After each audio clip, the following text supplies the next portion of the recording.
In this video, we are going to talk about graph isomorphisms. Okay, so what are these? Let's say we have two graphs, G and G prime, with the same number of vertices and edges.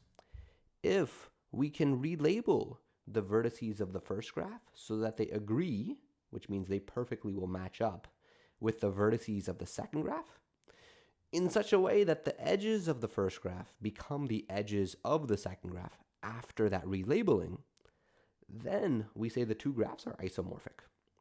Okay, so this is a very kind of technical, formal definition. More conceptually, what isomorphic means is that I can move the vertices and potentially bend the edges if needed to make the two graphs become identical. Okay, so let's do an example. Are the following graphs isomorphic? So I have this graph with four vertices A, B, C, and D, and this second graph with four vertices E, F, G, and H, and I want to know if they're isomorphic. So I first want to give you an opportunity to try this and see, can you move some of the vertices around in this first graph so it becomes identical to the second graph? Okay, so I want to have you pause the video for just 30 seconds to try that. 30 seconds, pause it in 4, 3, 2, 1, pause it.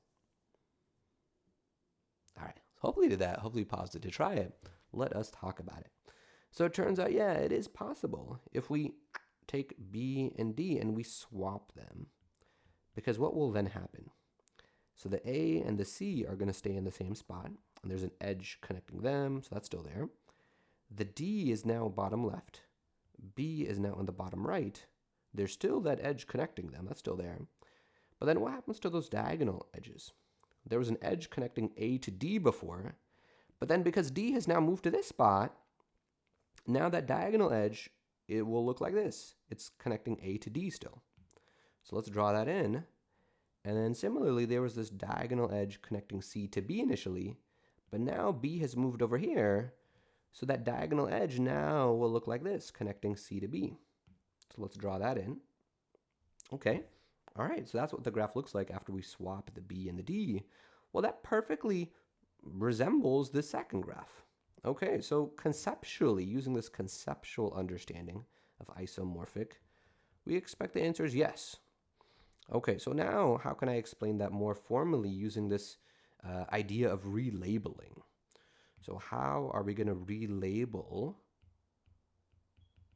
the vertices of the first graph so it perfectly matches the second graph? Well, I just match up the corresponding ones. So A gets mapped to E, top left to top left. I can send C to G. I can map B to H. And then I can map D to F. And that'll make sure that they match up. So in my relabeling, we are mapping A to E. We are mapping C to G. We are mapping B to H. And we're mapping D to F. So this is a more formal way of, explaining how we're going to relabel it to show that these are isomorphic. Okay, all right, let's take a look at another problem. So in this next example, we got the same first graph, but the second graph with E, F, G, and H is now different. Okay, so this one, I want to give you a minute to try it. So see if you can move the vertices of the first graph around in such a way that it becomes the second. Pause it in 4, 3, 2, 1, and pause it. All right, so hopefully you paused it to try it. Let us talk about it. So it turns out that with this one, no matter how you try to move these vertices around, it's impossible to make it look like the second graph. So I'm going to go ahead and say that the answer is no, and then we'll explain why. One of the ways I can see, I can immediately kind of rule out the possibility that they can be the same after moving it around is to notice stuff about degrees.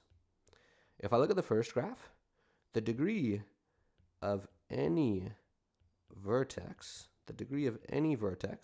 ends up being 2. So if all I'm doing is just moving vertices around, that's not going to change which ones are connected with edges, so the degrees shouldn't change after moving them around. So if these graphs were to be isomorphic, the degrees of the second graph should also all be 2. But they're not. Like, for example, if I look at E, the degree of E is 3. And the fact that that doesn't match the degree of any vertex here, automatically rules out the possibility that they could be isomorphic. In fact, G is also problematic because that has a degree of 1, and none of the vertices of this first graph have a degree 1. Okay, so let's write that out kind of more explicitly, what we just said. So any vertex relabeling that we might try will map some vertex of degree 2. We'll map some vertex of degree 2 in the first graph. So if we were to try to, relabel them, it'll take one of these vertices of degree 2 and it'll get mapped to vertex E in the second graph. Which means that E, if this was successful, should also have degree 2. E should also have degree 2, but it doesn't. But we know by looking at the graph that the degree of E is not 2, it's actually 3. Okay, so that automatically rules out the possibility that they could be isomorphic. So these graphs are not isomorphic. They are not isomorphic. Okay, so anytime something like this happens, where one of the degrees in one of the graphs doesn't show up as a degree in the other graph, that automatically means they can't be isomorphic. So one of the things that we might wonder is, wait, then does that mean that if all the degrees perfectly were the same in the two graphs, that they are isomorphic to one another? And it turns out the answer to that is no. I mean, that would be super nice if that was true. And I would encourage you to, play around with some examples and see if you can convince yourself why that is. That if all the degrees were the same, they don't necessarily have to be isomorphic. Okay, all right, let's end with another example. So I want to draw all non-isomorphic trees with 5 or fewer vertices. Okay, so I want to draw all the possible trees with 1 vertex, 2 vertices, 3, 4, and 5. So let's recall what a tree is. A tree is a simple connected graph with no cycles. So for example, if I had something like this, this is simple because there's no multiple edges. There are no loops. It's connected. If I pick any 2 vertices, there's a path joining them. And there's no cycles. There are no cycles in this. Because remember, a cycle is something like if these 2 vertices were connected, well, now there's a cycle with these 3 vertices. So a tree is not allowed to have any sort of cycles. Okay. In fact, just to make it a little more complex, let me add one more vertex to that. This is still a tree. It's connected, it's simple, there's no cycles. Okay, let me just move that to the side. That was a quick refresher on what trees are. So let me help us get it started. Let me try to draw all the non-isomorphic trees that have 3 vertices. Then I want to give you time to pause it and try to do the rest. So if there's 3 vertices, let's go ahead and draw 3 vertices. 3 vertices. And this needs to be connected. So let's join these to make it connected. It's got to be simple, so there can't be any loops here. There can't be any multiple edges, so I can't have any of that. Can I connect these 2 vertices? Sorry, whoops, didn't mean to erase it. Can I connect those 2 vertices? Well, no, because then I get a cycle, and that's bad. That's not allowed in a tree. So they can't be connected. That actually means there's nothing else I can do. This is the only possible tree I could draw that is, non-isomorphic. Non-isomorphic means like no matter how else I try to draw something that's got 3 vertices and is a tree, it actually would end up looking exactly the same as this. Like if I were to draw something like 3 dots in a perfect line vertically, well, those are isomorphic to one another because I could just move the vertices of this one around to become this one. So the problem says, well, only draw the non-isomorphic ones. Otherwise, I would, have infinitely many ways of just moving them around. Okay. All right. So in terms of 3 vertices, well, there's just one possibility. So now I want to give you a chance to pause it and try this for about 4 minutes. See if you can draw these other non-isomorphic trees. So pause in 4, 3, 2, 1, pause it and try it. All right, so hopefully you paused it and tried it. Let us bring it back together. So what if there's one vertex? Well, I'll draw that one vertex. This is already connected.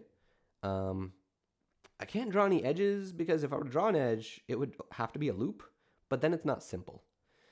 A tree has to be a simple graph. Okay. So if there's one vertex, there's nothing else I could add to it. That's just the only possibility. So if there's two vertices, let's go ahead and draw the two vertices. It's got to be connected, so they have to be joined with an edge. I can't draw any extra edges, like I can't draw a double edge because then it's not a simple graph. I can't draw a loop because it also would not be a simple graph. So there's nothing else that I could add to this. This is the only way to draw a tree with two vertices. Okay. What about four vertices? I mean, so far it looks like for each of these there's just one possibility. For four vertices, it turns out there's more than just one. So one possibility is I could draw four vertices and I could just connect them all.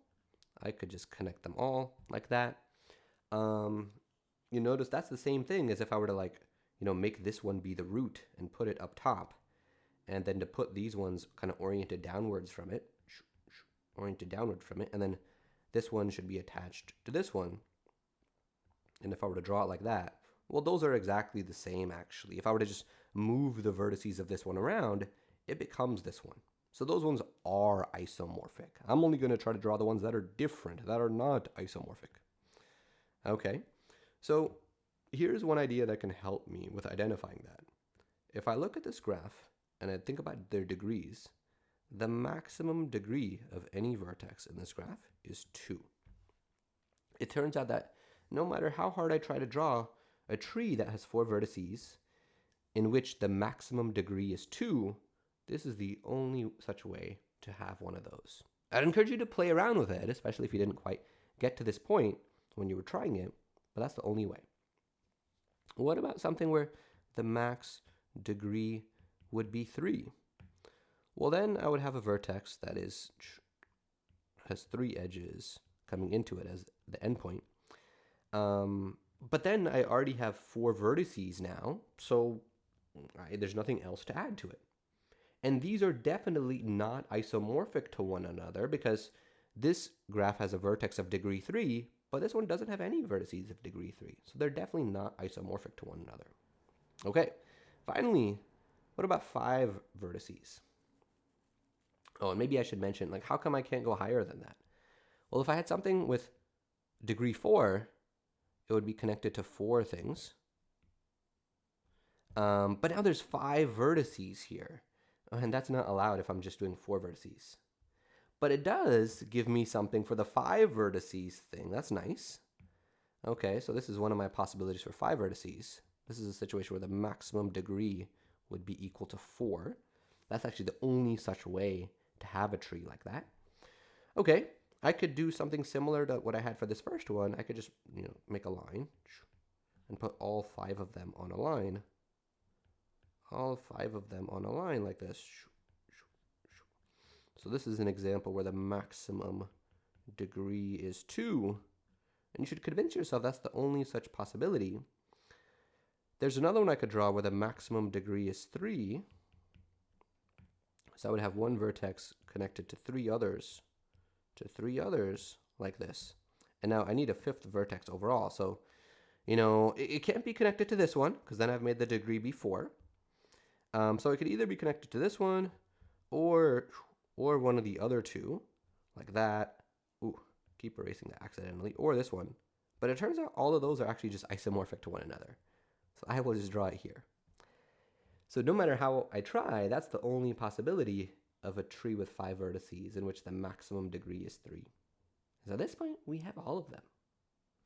So in the next video, we will talk about planar graphs and the 4-color map theorem.